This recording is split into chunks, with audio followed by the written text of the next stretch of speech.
এত বছর বিদেশে ছিলি, মনে হয় অনেক সোনার গহনা এনেছিস। না মা, বিদেশ এতটাও শান্তির জায়গা না। আর কোটি কোটি টাকা কামানো যায়, এটাও সত্য না। কি বলিস? আমাদের কাছে কি লুকাচ্ছিস? ও, বুঝি তো, বউয়ের জন্য হয়তো সব রেখে দিচ্ছিস।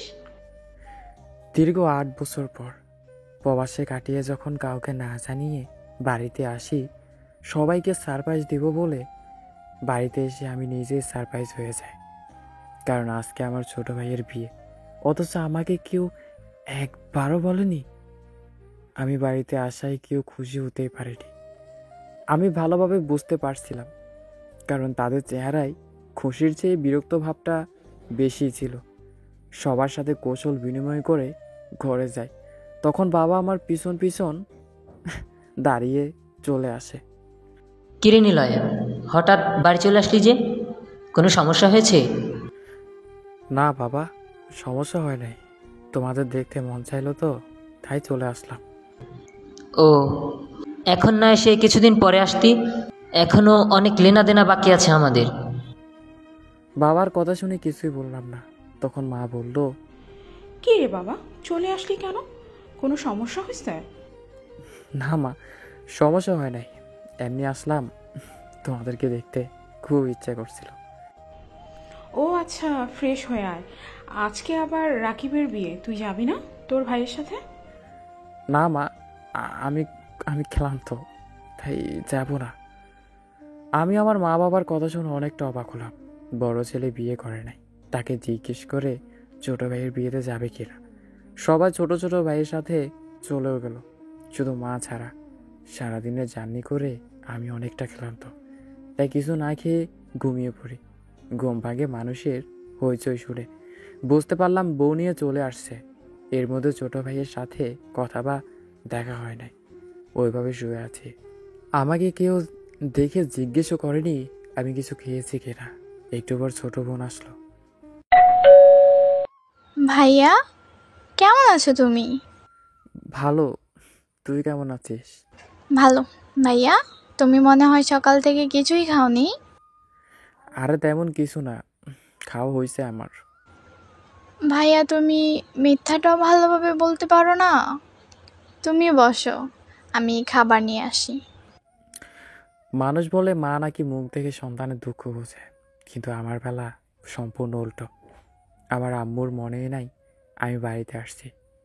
এতক্ষণ যার সাথে কথা বললাম সে হলো আমার ছোট বোন।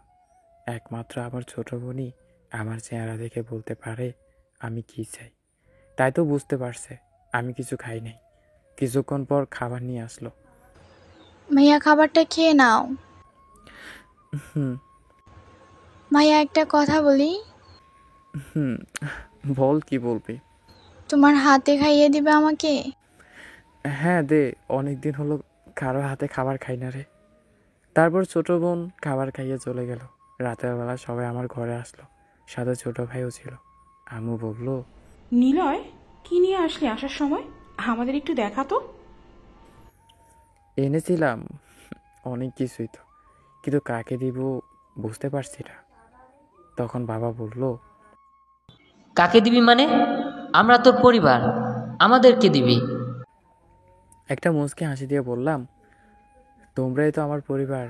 কেন? না, এমনি আমি এখন কিছু খুলতে পারবো না, 2 দিন পরে না হয় খুলবো। কি এনেছিস? এখন না দিয়ে পরে দিবি, তাই না? আমরা কি বুঝি না? সব কিছু বইয়ের জন্য রেখে দিচ্ছিস। তোর মতো ছেলে জন্ম দেওয়াটাই ভুল হয়েছে। গেলাম আমি, আর আমার সামনে আসবি না। তারপর সবাই চলে গেল। কি আজব দুনিয়া! আমার থেকে তাদের কাছে জিনিসের দামটাই বেশি। দেখতে দেখতে 2 দিন কেটে গেল। 2 দিন পর আমরা সবাইকে ভালো রাখতে দিনের পর দিন কষ্ট করি, না খেয়ে থাকি, রাতে ঘুম পড়ি না, ওষুধ হলে সেবা নেই না, সে অসুস্থ শরীর নিয়ে ডিউটি করি। মাস আসলে নিজের খালি পকেটে থাকি, বাড়িতে সব টাকা পাঠিয়ে দিই। এই হলো প্রতিটা প্রবাসীদের জীবনের বাস্তব গল্প কাহিনী। এর কোনো পরিবর্তন কারো জীবনে নাই আর হবেও না।